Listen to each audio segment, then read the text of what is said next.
far away. How's the new mate, Robbie? I wasn't expecting that as the first one. Yeah, we go way back. No, he's going well. So it was a nice little experience to be able to exchange some notes. But no, he was pretty inquisitive on a few things. So nice to know he's been watching us and sort of taking some interest, which is nice. What did he ask about? Oh, he asked how we're going to go next year. What do we think we need more of? So he had a couple of thoughts around that. So we'll take that on. We might be able to implement some of that strategy going on. So we're going to add some music to our environment.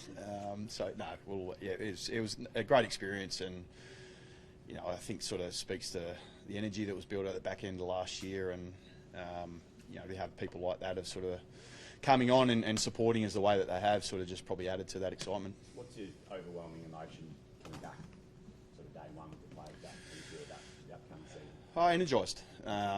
There's a real base to work off. There's a lot of things that we take away out of last year, but probably the most important thing was learning how to win and win consistently, and that's something that as a football club we still haven't got exactly right. The main thing for us before we consider anything else is how do we replicate a really high standard throughout the home and away season, and the last couple of years we've been a little bit up and down in that department. So our pre-season focus is about setting that all up for us, really, to be able to give ourselves the best opportunity to be able to do that. We all know it's not about one game. It's going to be about our journey over 23, 24 weeks. So we have to be ready to go for that and produce a little bit more consistency throughout that period of time. Is it a different mindset, Voss? Like this time last year, you probably stood here going, I think we can do it, but now you've seen it. So how do you transgress that in the next 6 months? Yeah, hope and belief are two different things. Coming in hoping that you're going to have a good season is one thing, as opposed to having belief. And belief is purely built off evidence, and we've got more evidence to work with, but it doesn't put us in a better position. We're at the starting post like everybody else, and we assume nothing, and we've got to earn everything. And that's what pre-season's all about. Is we have to go to work and we have to earn what we get given. And without a really good pre-season, we just won't put ourselves in a great position. So certainly the early signs, through day one and how the players are coming back in, we've got a pretty fit group. A large majority are there to be able to hit the ground running day one. So of course, when you get that body of work in, it always gives you the chance to be able to set up your season well. How encouraging is that to just have a fit group like Sam Walsh last year? He was interrupting his pre-season, but to hit the ground running after you went so deep in finals, that must be pretty good for you. Yeah, it's pretty significant. I mean, you can dodge a lot of things, but the one thing you can't dodge is avoid the work. And there's circumstances last year through a lot of probably operations at the back end of the year where some were obviously couldn't get started in pre-season. We still had a huge body of players that did, and they've been able to back that up season after season. But we've also got another group that can do with some work throughout this pre-season. Obviously, Walsh is one of them, but Matty Kenny was in the same boat. Pitto was in the same boat. There was a number of players that through the finish of last season weren't able to get started in pre-season, and fortunately we're small in number in that regard this year, so that gives us an opportunity to be able to get a little bit more work into the others. Have you got many senior players that come back to start today? Yeah, we've got everyone bar probably about 4 or 5. So no, it's really good to be able to see. I mean, certainly our expectations wasn't for them to start until next week. It's been somewhat different probably for our group watching others start when we're not. But we've played obviously in the important weeks that we want to play in, and we want to continue to figure in those. So to be able to have them back and see them energised and really keen to come back at their own choice is particularly pleasing, because we can say stay hungry, but in the end of the day, it's up to the players to be able to show it, and certainly they've showed that in numbers today. So is that a player-led thing they've all decided? It must have been. It certainly hasn't been driven by us. So to see the amount of players that are out here today is particularly pleasing. Well, so you had about time to reflect on 2023 as a club. What did you learn about yourself and the club as a whole heading into 2024? Well, we do have a very, very strong sense about what works, and we do have a very strong sense about what doesn't. We understand that coming into this season that there will be some greater expectations placed on what we do, but what we've learnt through that period of time is keep our eyes in front of us and make sure that we get the work done. And so, yeah, we have our ambitions high. Every football club standing here has the ambition to figure prominently throughout the next season, but we've got a really, really strong sense about what works and what doesn't work, and by drifting forward it doesn't help us. It doesn't change what we want to achieve, but it doesn't help us, and we've still got a lot to work on our game, and we still feel like there's plenty of growth left in us, both from a system and also individually. So there's a lot to look forward to. Where's Zach Williams at? No, he's progressing as expected. If we just use the timeline of his injury as a bit of a guide, he should be back to full fitness, first week of Feb. So he'll progress. I mean, he's still, what's that make him, about 10 months in, 9.5 months in. So he'll slowly start to join into the skills program throughout this next month, with obviously the hope then him rolling into the new year that he'll start to figure a bit more prominently. A few new faces here. How the draftees settling in? Yeah, really good.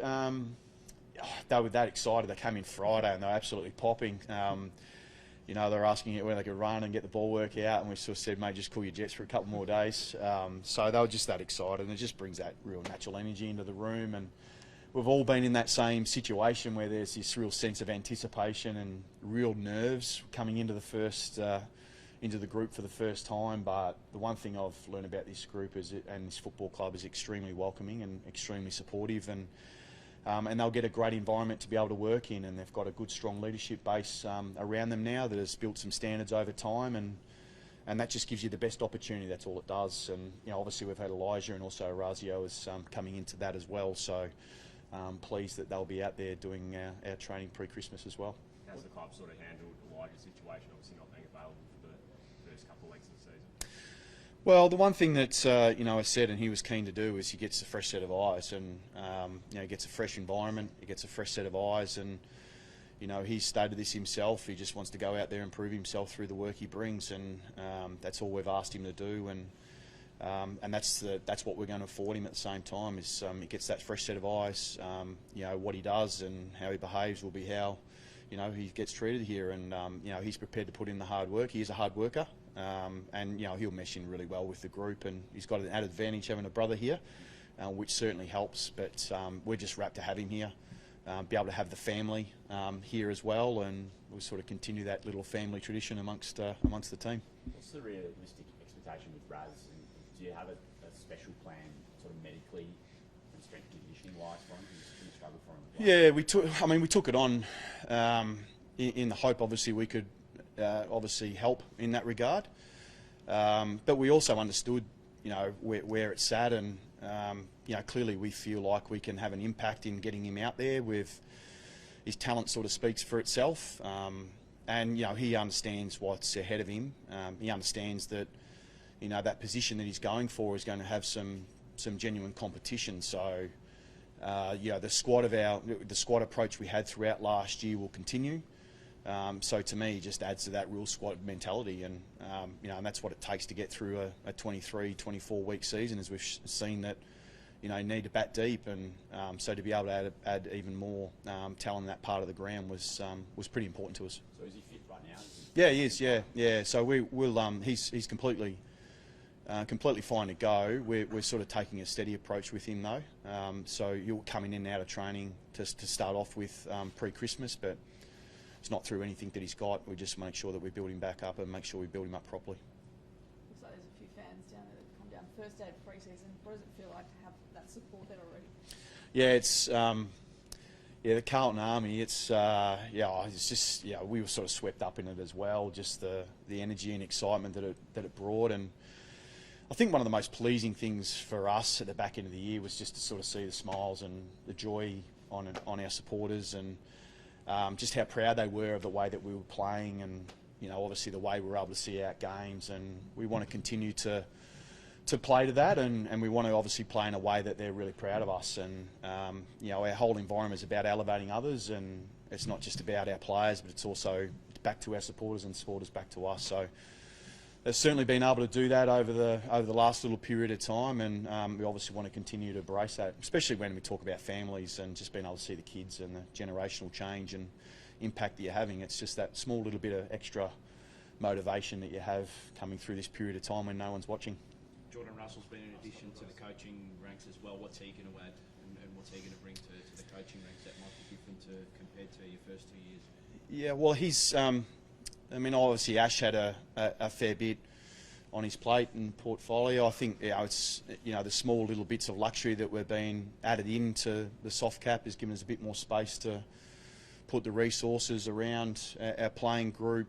We saw an opportunity with Jordan, and he's had a past experience here some time ago, but he's obvious skill sets to be able to come in and be part of our coaching group, which has been an important part of our strategy, is building a really strong coaching group and support these guys. But it also affords Ash to be able to slip into a senior assistant role, and those would notice that I like coaching from the ground, so he'll be able to take some reins up in the coaching box, which will be a nice little advantage to us, we believe. So Razio also mentioned that he was exchanging Italian tomato sauce bottles with you back at Port. Has he done that yet? Yes, no, not yet. He's been a bit. No, it hasn't. I believe that little ceremony hasn't taken place of yet with the family. But I will be expecting somewhere, hopefully, if he's available by round 0, if that's what we're calling it, that there might be about a 6-pack of tomato sauce that's just sitting there nice for me as a reward. Yes. No worries. Thank you. Cheers.